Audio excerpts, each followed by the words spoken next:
Tis I. Let's get them. Okay. Joy here, and I want to talk more transition-related stuff. So, from my last video that I made, you will be aware that I have started the process of more permanent hair follicle, killing. Started with my consultation, and I'm going to endeavour to, go on the sort of process, undergo the process of hair, removal. So I'm going to talk a little bit about what that actually will entail. So, first of all, this is the method that I'm going for is often called laser, but this particular machine that I found, because I found this place in Taunton that does the this particular hair removal. It's not actually a laser. The light is actually scattered. It's not as intense as a laser. It's actually called an intense pulsed light system, which, might mean nothing to anybody. And it's used for permanent hair reduction. Okay, so it's not actually hair removal. It is a reduction, and it does have the best results of any hair, unwanted hair treatment. But it's technically a reduction, not a removal, because the hair is never 100% removed. What happens is the follicles are burned so that they don't grow any more hairs, but they are dormant, they are not dead, from what I understand. Okay, so I'm going to explain the process, and this is just from their literature, from about their machine. I was lucky to find a salon, so locally that does it. So this is what they do. So it says, during the treatment, the light that comes through the handpiece will be attracted to the pigment, the colour, in your hair. This will cause a heat reaction in the hair, and the heat will travel down to the base of the hair. By damaging the base, this will inhibit the hair's ability to grow. We need the hair to be as short as possible so that light reaches the hair underneath the skin and is not wasted on the surface of the skin. This will make the treatment more effective and comfortable. A gel will be then applied to the skin to help aid the treatment and to help protect the skin during the treatment procedure. This gel is similar to the kind of thing that you would have for an ultrasound. So they need the hairs really, really short. They put on the gel, and then they use the handpiece apparatus-y thing and, do that all over the hairs. After the treatment, you will leave with hair in the follicles. However, the hair will fall out within a 1 to 3 week period after the treatment. To encourage the hairs to shed, you can either shave or exfoliate the skin. You will return for your future treatments every 4 to 8 weeks, or as and when the hair returns. The results you will achieve from the treatments are as follows. The hair will become reduced in number. The hair will become finer in texture.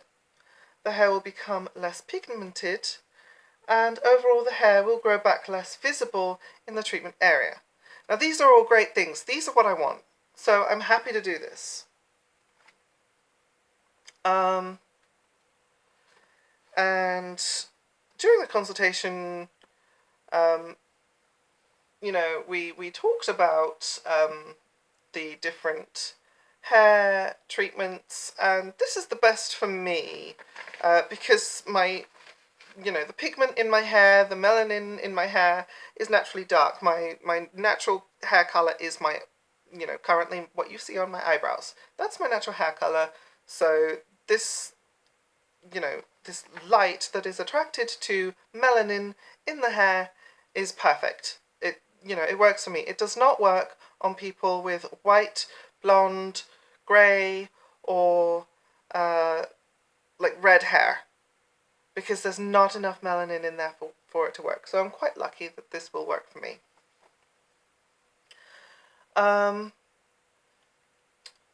So length of the hair is like it says, it needs to be short. And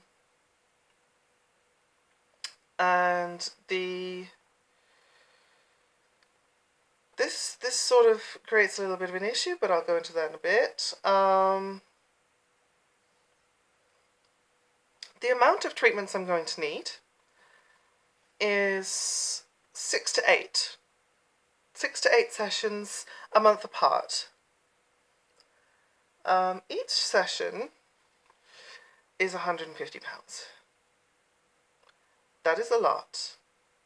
That is something that, as a trans person, you might have to deal with, because it's either this or I wait for another 2-3 years on the NHS waiting list. I have been managing the situation with my facial hair for about 13 years. I'm sick of managing. I need them gone. I did not realise that when I signed up for the gender clinic that the wait list would be so damn long.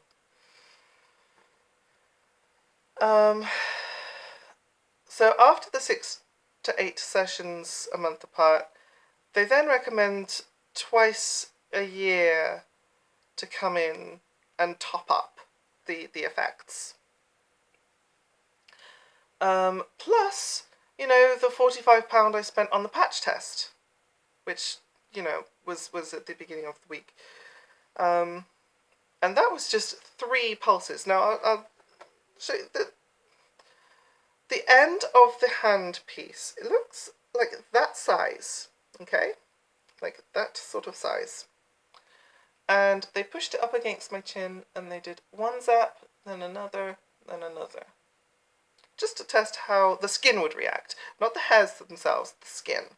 And what happened was the skin instantly got very hot, very red, but it did not burn or blister, so we're good. We're good to go. And that's, you know, useful.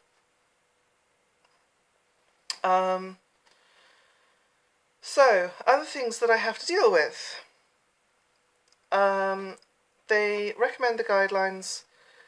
So 30 days before treatment, sorry, up to 30 days before treatment, could be longer. Do not use sunbeds, do not sunbathe. Fine. Do not use self-tanning creams. Also fine. I don't care about that. I'm quite happy being pale. Thank you.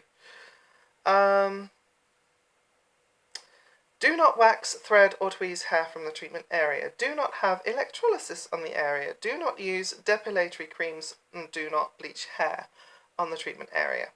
Well, I wasn't planning on bleaching the hair, but my usual hair removal method is epilation.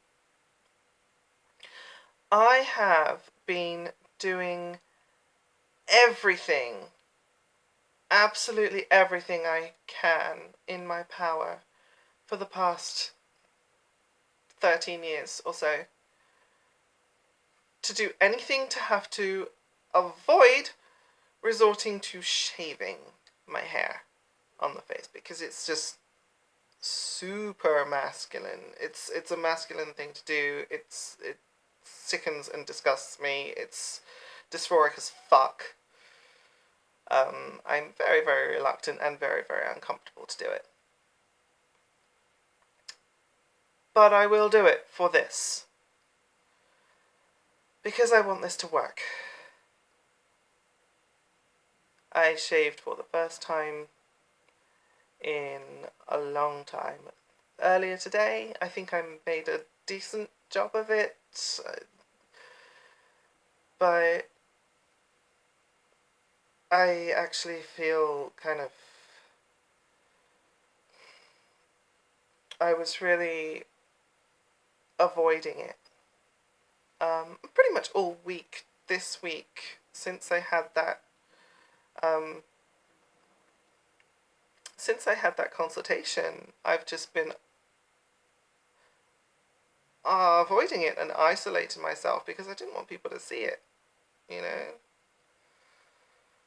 I'm going to have to wear makeup all the time and to cover the mess and, oh, God. It's a man thing. It's a man thing to shave one's face. It's a man thing to do, and it's awful to do for me.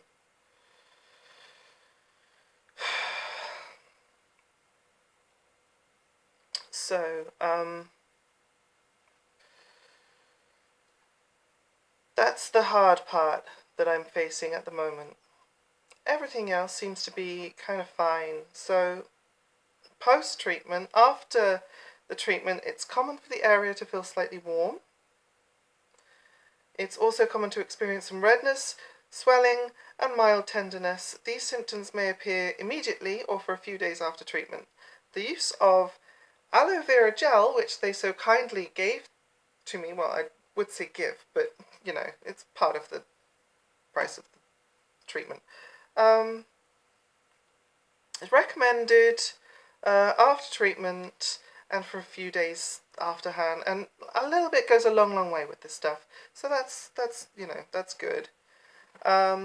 And then after that, avoid all heat treatments such as steam rooms, saunas, hot baths, hot showers, swimming. Avoid perfume creams, soaps, lotions, and do not pick or scratch the area. And also avoid exposure to UV light for 30 days after treatment as well. Exposure to UV light, sunbed, sunbathing. Use high SPF 30 sunblock when outside. Basically, any pigmentation on the skin is going to attract the light of this machine, and it won't get attracted to the hairs, which we want. We want the light to travel down the hair, get converted into heat, burn the follicles, so the follicles no longer grow the hairs. The pain itself, yes, there is pain involved. It's bearable, but it's not pleasant. It's like a hot zap of, you know, it's quite instant. It's like, zip, done. Zip, done. It's quite, you know, quick, but it's not pleasant. And